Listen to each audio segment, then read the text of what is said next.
Okay, thanks for staying with us. Time now for Media Watch, for which we're joined by James Creedon. Hi, James. Good evening. Okay, so we're going to start off with an American study that says that we have not yet had our full of Facebook and we are still very much stuck on Twitter. What's that about? Right, addiction. They like to bandy that word around, maybe a little bit too much sometimes in these studies.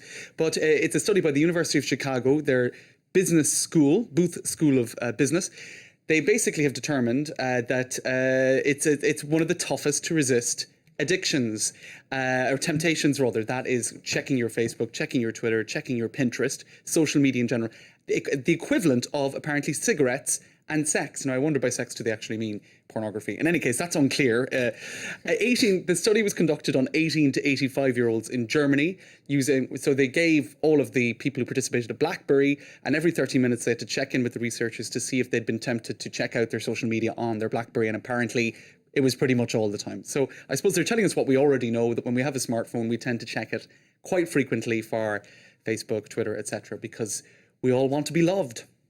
Well, okay, well, that's turned my world upside down. Okay, in other news, telephone operators are thinking about ways of cutting down the amount of time we spend online. That's right, because there are many studies at the moment saying that, there was one study in France saying that, for example, this is text messages, but it's also social media across the board, teenagers are sending an average of 83 text messages a day. So being connected, being plugged in is becoming a bit of a problem, perhaps even an addiction for some. So what have those kind people over at Orange Telecom decided to do?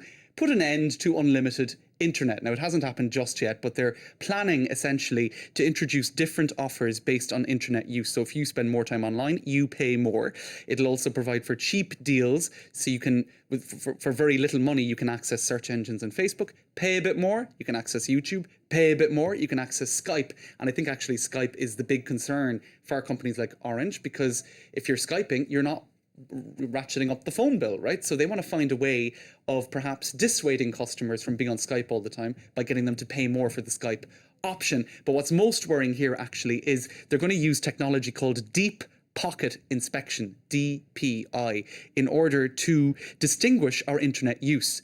And it's highly invasive. It basically means that they know what you're looking at online. Now, that same technology is being provided to Orange through a French NGO called Cosmos, was also sold to Bashar al-Assad in Syria for his particular brand of internet espionage. So we're in quite a grey zone here, really, in terms of privacy, in terms of, civil liberties, really. And what I find most surprising about all of this is the French association, a French committee called CNIL, the National Commission for Information and Freedoms, which is meant to be protecting our freedoms online, has actually more or less given the green light to this. So it is, I think... So this is going ahead? It looks likely to go ahead. Orange is planning to roll this out. Will the competitors do the same? Will it happen overseas? We'll have to wait and see. But it's, I think, not a positive move for internet freedom. Not going to be particularly popular as far as it looks to me. Absolutely. Okay, now the news weekly L'Express has been accused of being pretty sexist. That's right. Let's take a look at it. It came out today. This is this week's L'Express magazine. These women who are ruining my life. And you have Ségolène Royal, Valérie Trierweiler, Martine Aubry, the former head of the Socialist Party. You've got Cécile Duflot, who is a Green Party minister. You've got Merkel. So these women who are ruining my life. Now, what a lot of people have been saying is, hold on a minute, he also has issues with male ministers, with other people. Why just choose women? Is it in a bid to cast him as this weak man who is being dominated by women? And if that is the case, it's a kind of a sexist... silly front page, and some people have been even assuming that he's the centre of these women's lives at all, that they put that much energy into ruining his life. Right. Interesting take on several levels, it's silly. And here you have what people are predictably been doing. These women, or these journalists who are breaking my ovaries. That's kind of a satirical version online. Okay. Maybe the humour works better in French. I'm going to come back there. Okay, great. Thanks very much for that Media Watch roundup. James Creedon. Thanks, Rebecca.